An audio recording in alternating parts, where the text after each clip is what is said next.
मैं पहले और अंत में भारतीय हूं। डियर फ्रेंड्स, आप समझ चुके हैं कि मैं किन के बारे में बात करने जा रहा हूं। विश्व की एक महान ऐसी शख्सियत जो कि मानवता पे आधारित उन्होंने कार्य किया। बिल्कुल, जी हां, आप सही समझे। मैं डॉक्टर बी आर अम्बेडकर के बारे में बात करने जा रहा हूं। डॉक्टर बी आर अम्बेडकर एक ऐसी शख्सियत थे जिन्होंने की पूरे विश्व में एक ऐसा परचम लहराया कि विश्व में जितनी भी क्रांतियां हुई आज तक, आप हिस्ट्री उठा के देखिए, लौह और रक्त की नीति पर आधारित रही। लौह और रक्त की नीति पर आधारित रही। परंतु जो भारत में ऐसी क्रांति हुई जो डॉक्टर बी आर अम्बेडकर के द्वारा हुई, विश्व की पहली ऐसी क्रांति है जो कि बगैर किसी लौह और रक्त की नीति पर आधारित थी। केवल केवल केवल केवल मानवता पर आधारित है, ह्यूमनिज्म पर आधारित है, इक्वलिटी पर आधारित है। डियर फ्रेंड्स, ऐसी महान शख्सियत का आज जन्मदिन है, तो निश्चित रूप से ऐसी महान शख्सियत से रूबरू होना आपका बनता है और निश्चित रूप से आप इनसे बहुत ज्यादा मोटिवेट होंगे। Dear friends, doctor B R Ambedkar एक शोषित और वंचित वर्ग में पैदा होने के बावजूद जितनी इन्होंने जिल्लतें सही, और उन जिल्लतों को आपको पता है कौन कौन सी जिल्लतें सही इन्होंने, और इन जिल्लतों को सह करके, उन कष्टों को भोग करके उन्होंने बड़ी ही लगन से, मेहनत से पढ़ाई की। और यही नहीं रुके, उन्होंने विदेशों में भी पढ़ाई की। लंदन स्कूल्स ऑफ इकोनॉमिक्स में पढ़ाई की। उन्होंने अमेरिका की जो कोलंबिया यूनिवर्सिटी में पढ़ाई की। आप सोच सकते हो कि उन्होंने अपनी जो थीसिस है प्रॉब्लम ऑफ रूपी लिखी, और जो प्रॉब्लम ऑफ रूपी जो थीसिस लिखी उसी पर जो आधारित है रिजर्व बैंक ऑफ इंडिया की स्थापना हुई। उसी के आधार पर रुपए की वैल्यू निकली। डियर फ्रेंड्स, आप सोच सकते हो कि आगे जाके डॉक्टर बी आर अम्बेडकर ने इस विशाल भारत का एक विशाल संविधान, लिखित संविधान और एक दुनिया का एकमात्र इस तरह का खूबसूरत संविधान लिखा जो कि जिस बाला कोई टीस थी कि वास्तव में किन किताबों में ऐसा लिखा हुआ है कि मेरे को अलग क्लास में बिठाया जाता है, अलग रखा जाता है। आपको मैं ध्यान दिलाना चाहता हूं कि इस तरह की असमानता पर आधारित जो पुस्तकें हैं, जो बुक्स हैं, उनको आर्टिकल 13 के अंतर्गत इन्होंने 0 घोषित करवा दिया था। इसका मतलब जितनी भी पुस्तकें हैं, जितने भी लॉज थे, धार्मिक पुस्तकों पर आधारित आर्टिकल 13 के अंतर्गत इन्होंने 0 घोषित करवा दिया। जितने भी लॉ अब चलेंगे इंडियन कॉन्स्टिट्यूशन के हिसाब से चलेंगे। डियर फ्रेंड्स, इनके जो 6 वर्ड्स थे उन पे आधारित बहुत बड़ी खूबसूरती से मैं एक्सप्लेन करने जा रहा हूं। पहला जो वर्ड है ए, आप सोचिए, जो ए फॉर है एनिहिलेशन ऑफ कास्ट, यानी कि जाति का विनाश। डॉक्टर बी आर अम्बेडकर की जो थ्योरी थी वो ये थी कि पूरे इंडिया से इस जाति का विनाश हो, जाति हो ही नहीं, कास्ट कैपिटलिज्म नहीं हो। क्योंकि पहले ऐसा होता था कि रानी का बेटा है,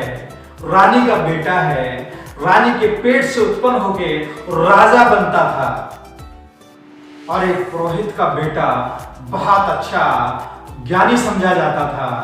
परंतु डॉक्टर बी आर अम्बेडकर ने ये कहा कि जो कास्ट है, कास्ट सिस्टम है, इसका विनाश होना चाहिए, इसका खत्म होना चाहिए, अंतरजातीय विवाहों को बढ़ावा देना चाहिए।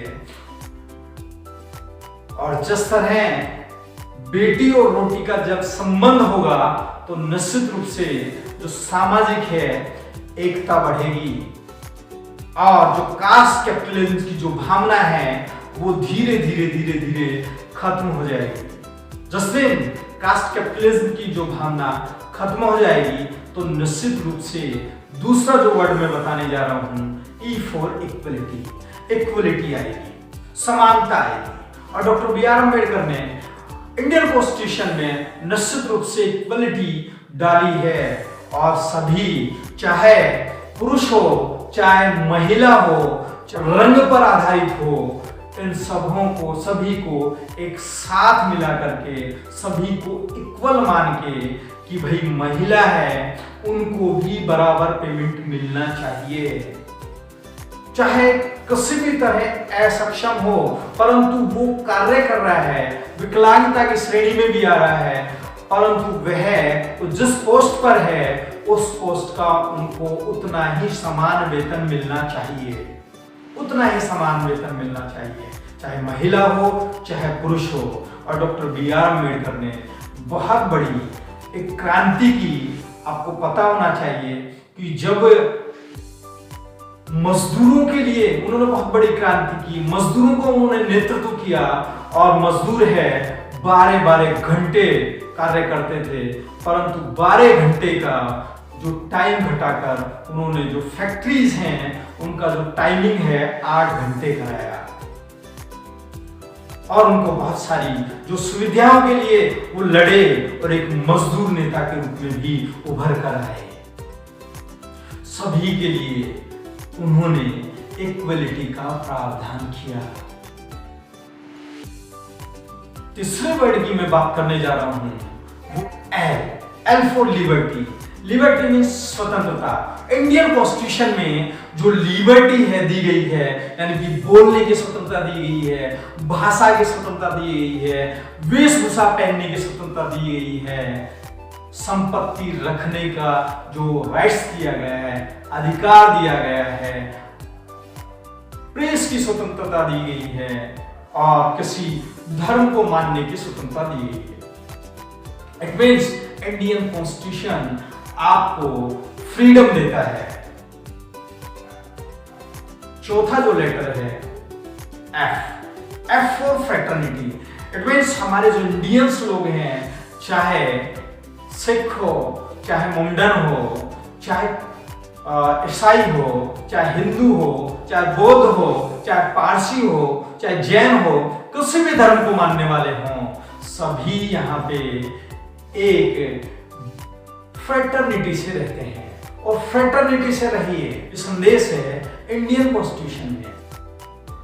यानी कि भाईचारावाद को बढ़ावा दिया गया है, नहीं किसी से किसी भी तरह का विवाद करना है, केवल यहाँ पे जो भाईचारे की तरह रहना है। पांचवा जो वर्ड है J for justice. It means सभी के लिए प्रॉपर जो न्याय है, सभी के लिए न्याय की समानता है, चाहे वह प्रधानमंत्री हो, चाहे वह राष्ट्रपति हो, चाहे किसी भी समुदाय से बिलोंग करता हो, एक अपराध का एक ही दंड है, एक अपराध का एक ही दंड है।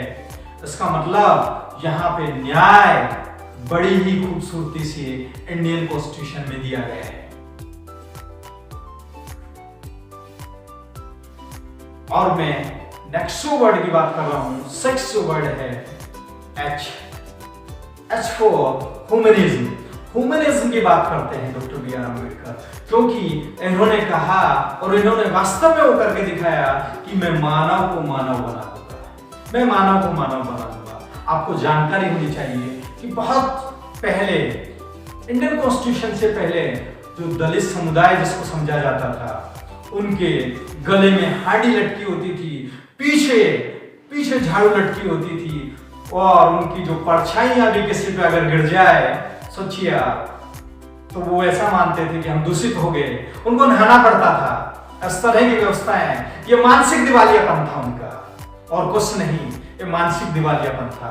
पर डॉक्टर बी आर अम्बेडकर ने इंडियन कॉन्स्टिट्यूशन के अनुसार वो सारा का सारा मानव को मानव बनाया है, फिर मैंने पहले कहा था कि वसु की एकमात्र ऐसी क्रांति है बगैर लोह और रक्त नीति पर आधारित,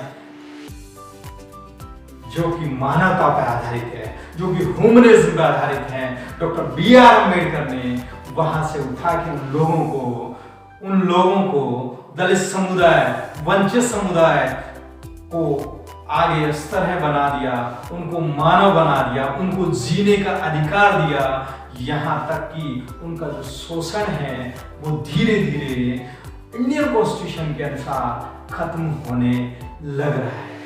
और निश्चित रूप से ये धीरे धीरे और चंद ही वर्षों में इंडिया से पूरा का पूरा जो ये शोषण है दलित समुदाय, वंचित वर्ग का, खत्म हो सकता है।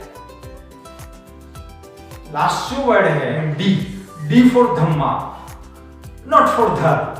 धम्मा का अर्थ होता है कि वास्तव में जो नेचर पर आधारित जो सिद्धांत है, जो साइंटिफिक सिद्धांत है, जो मानने योग्य है, जो कसौटी पर, नेचर पर, साइंटिफिक कसौटी पर खरा उतरे, उसको हम माने, वही धम्मा है।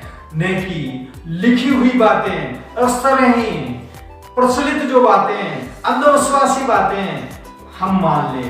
अंधविश्वासी नहीं बने हम, विश्वासी बने हम, अंधविश्वासी नहीं बने। फिर सुनिए आप, अंधविश्वासी नहीं बने हम।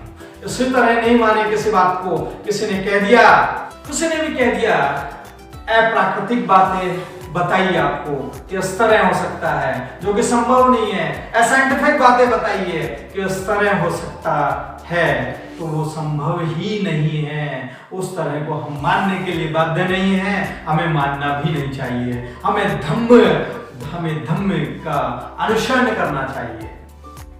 अंत में मैं युवाओं को, महिलाओं को मैं एक संदेश देना चाह रहा हूं डॉक्टर बी आर अम्बेडकर के थ्रू।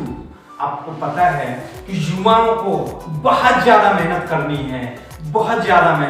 है, महिलाओं को बहुत ज्यादा मेहनत करनी है, और इस देश को विश्व में सबसे आगे बढ़ाना है। क्योंकि ये डॉक्टर बी आर अम्बेडकर की थ्योरी थी कि हमारे युवा है और स्त्री वर्ग है, महिला वर्ग है, यह आगे बढ़ेगा, कंधे से कंधे मिला के आगे बढ़ेगा, तो विश्व में हम नाम कमाएंगे। एजुकेट हो, बिल्कुल शिक्षित बने, और शिक्षा चाहे यहाँ नहीं विदेशों में प्राप्त करके आए, और निश्चित रूप से बहुत ज्यादा हुनर प्राप्त करें, बहुत ज्यादा एजुकेशन प्राप्त करें, और हम हैं पूरे विश्व में अपना परचम ले रहे हैं। क्योंकि बाबा साहब एक ऐसे शख्सियत थे भारत की जिनको कि पूरा विश्व मानता है। कोलंबिया ने तो symbol of knowledge, Columbia University ने माना, सिंबल ऑफ नॉलेज माना। और आपको पता है कि यहाँ पे पूरे विश्व में जिनका जो शासन है रहता था, उपनिवेशवाद रहता था, जिनके राज्य में कभी सूर्यास्त नहीं होता था, वो भी डॉक्टर बी आर अम्बेडकर का, बाबा साहब का जो है लोहा मान गए थे। और लोहा तो उन्होंने भी, सभी लोगों ने भी भारत में उनका मान लिया। क्योंकि आज आप देख रहे हैं सभी महिलाएं हैं पुरुष के समान कार्य कर रही हैं। बाकी पहला ऐसा बिल्कुल भी असंभव था। और वो दलित, शोषित जो वर्ग है, उनको उठाने का, उनको इक्वल करने का जो कार्य किया, और जो देखने में उनके जो रिजल्ट्स हैं आज सामने आ रहे हैं। इसी के साथ में बाबा साहब को नमन। जय भीम, जय भारत। Thank you friends.